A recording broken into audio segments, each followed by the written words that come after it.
Welcome back to another technical video. Today we're going to be going through your question, answering it, and hopefully finding that solution.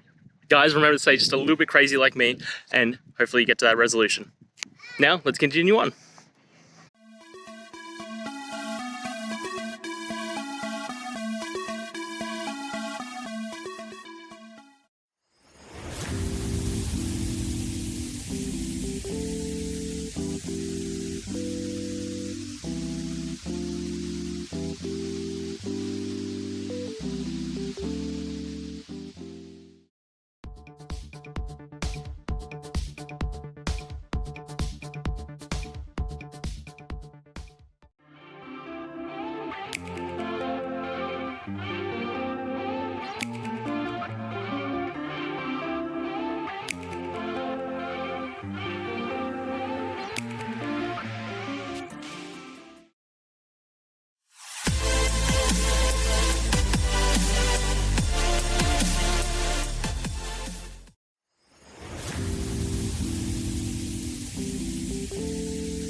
And that's it, guys.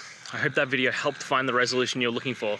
If it did, please, I'd appreciate it if you could hit subscribe. Until the next time you need more technical help, I hope you have a good one. Cheers.